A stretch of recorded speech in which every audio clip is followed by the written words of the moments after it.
11ஆம் அதிகாரம் 26ஆம் வசனம் முதல் 33ஆம் வசனம் வரை.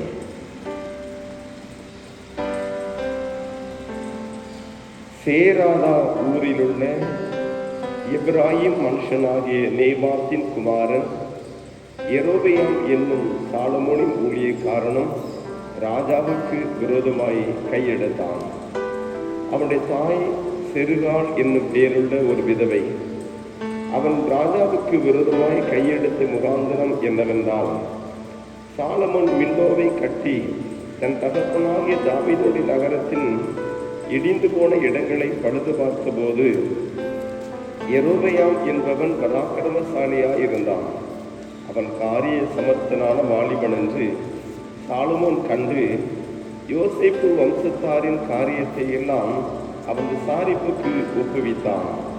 அக்காலத்திலே யெரொபெயாம் எருசலேமிலிருந்து வெளியே போகிற போது சீலோனியனாகிய அகியா என்னும் தீர்க்கதரிசி புது சால்வையை போர்த்து கொண்டிருந்து வழியிலே அவனை கண்டான். இருவரும் வயல்வெளியிலே தனித்திருக்கையில் அகியா தான் போர்த்து கொண்டிருந்த புது சால்வையை பிடித்து அதை 12 துண்டாக கிழித்து போட்டு யெரொபெயாமை நோக்கி, 10 துண்டுகளை எடுத்துக்கொள். இஸ்ரவேலின் தேவனாகிய கர்த்தர் சொல்லுகிறது என்னவென்றால், இதோ நான் ராஜ்யபாரத்தை சாலமோனுடைய கையிலிருந்து எடுத்து கிழித்து உனக்கு 10 கோத்திரங்களை கொடுப்பேன்.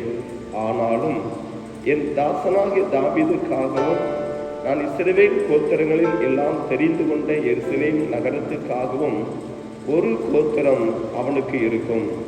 அவர்கள் என்னை விட்டு சீதோனியரின் தேவியாகிய அஸ்தரோத்தையும் மோவாபியரின் தேவனாகிய காமோசையும் அம்மோன் புத்தரின் தேவனாகிய மில்கோமையும் பணிந்து கொண்டு அவன் தகப்பனாகிய தாவீதைப் போல என் பார்வைக்கு செம்மையாயிருக்கிறதை செய்யவும் என் கட்டளைகளையும் என் நியாயங்களையும் கை கொள்ளவும் அவர்கள் என் வழிகளில் நடவாமல் போனபடியினால் அப்படி செய்வேன் என்பது பாடம் முடிந்தது.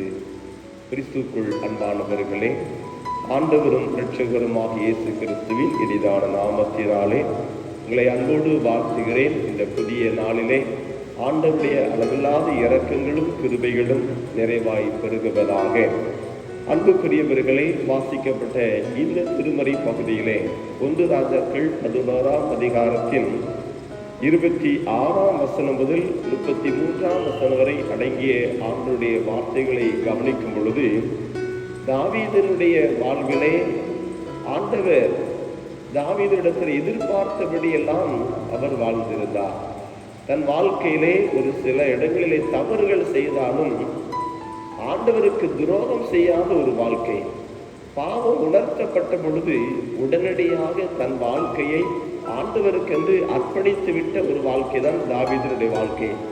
ஆகவேதான் அந்த தாவீதனுடைய இதயம் ஆண்டவருடைய இதயத்தோடு ஒன்றிணைந்தது.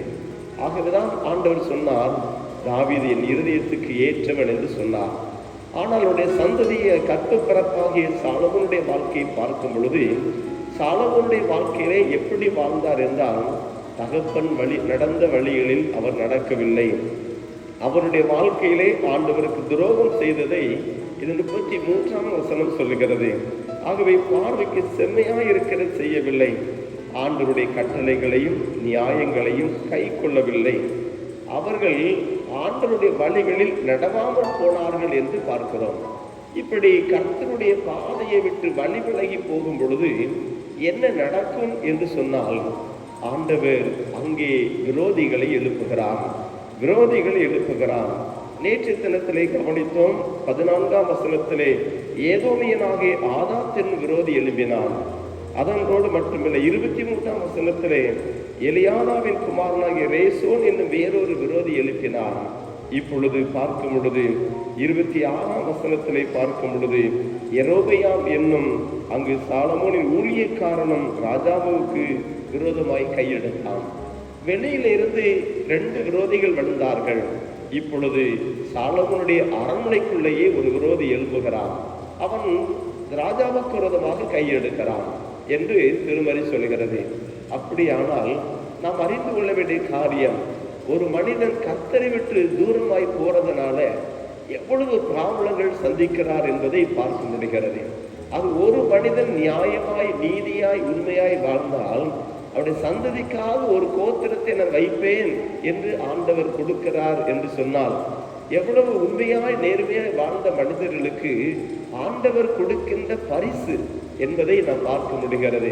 அதே சமயத்திலே கர்த்தருக்கு துரோகம் செய்த நிலையில் இருந்த சாலமோனுடைய நாட்களிலே அவருடைய ராஜ்யபாரம் எல்லாம் கிழிக்கப்பட்டது என்று எழுதப்பட்டிருக்கிறது. சாலமோனின் ராஜ்யபாரம் கிழிக்கப்பட்டது. ரெகோபெயாமுடைய காலங்களிலே, அடுத்த மகனுடைய காலத்திலே அது கிழிக்கப்பட்டு கொடுக்கப்பட்டதை பார்க்க முடியும். ஆகவே இந்த யெரொபெயாம் என்பவன் உள்ளேயே இருந்த ஒரு பராக்கிரமசாலி இப்பொழுது அகியா தீர்க்கதரிசி ஆண்டவர் அனுப்புகிறார். அகியா தீர்க்கதரிசி அனுப்பி யெரொபெயாமை ஆண்டவர் எழுப்புகிறதை பார்க்கிறோம். யெரொபெயாம் இடத்தில் சொல்லுகிறார், 10 கோத்திரத்தை நான் உனக்கு தருவேன், ஒரு கோத்திரம் தாவீது நிமித்தமாக அவருடைய குமாரருக்கு கொடுக்கப்படும் ஆக என்று குறிப்பிடுகிறதை பார்க்கிறோம். அன்புக்குரிய தேவனுடைய பிள்ளைகளே, ஒரு மனிதனுடைய வாழ்க்கையிலே தவறுகள் செய்யும் பொழுது எவ்வளவு பிரச்சனைகள் எழும்புகிறது, அவருடைய ராஜ்யபாரத்தில் எவ்வளவு பிரச்சனைகள் எழுப்புகிறதை பார்க்க முடிகிறது.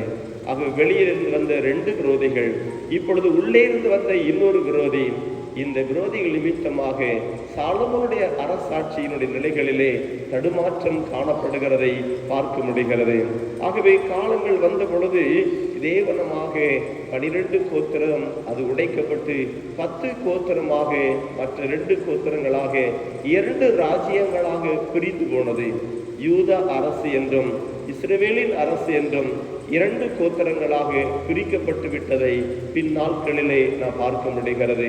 அன்புக்குரிய தேவனுடைய பிள்ளைகளே, அப்படியானால் இன்றைக்கு தியானத்தின் வழியாக ஆண்டவர் நமக்கு கற்றுக் கொடுக்கிற ஒரு விசேஷித்த ஒரு காரியம் என்னவென்று சொன்னால், இந்த உலகத்திலே நமக்கு கொடுக்கப்பட்ட காலங்களிலே கர்த்தருக்கு துரோகம் செய்து விடவே கூடாது, அந்நிய காரியங்களோடு பிணைக்கப்பட்டு விடவே கூடாது. ஆண்டவரை விட்டு தூரமாய் சென்று விட்டோமானால் நம்முடைய தலைமுறைகள் பாதிக்கப்படுகிறது என்பது, சமாதானம் இல்லாத நிலைகள் உருவாக்கப்பட்டு விடுகிறது என்பதை இந்த பகுதி நமக்கு தெளிவாய் எடுத்துரைக்கிறது. தாவீதை போல ஆண்டவருடைய இருதயத்துக்கு ஏற்றவர்களாக வாழ்வோம், நம்முடைய தலைமுறைகளும் மகிழ்ச்சியோடு வாழ்ந்திருப்பார்கள்.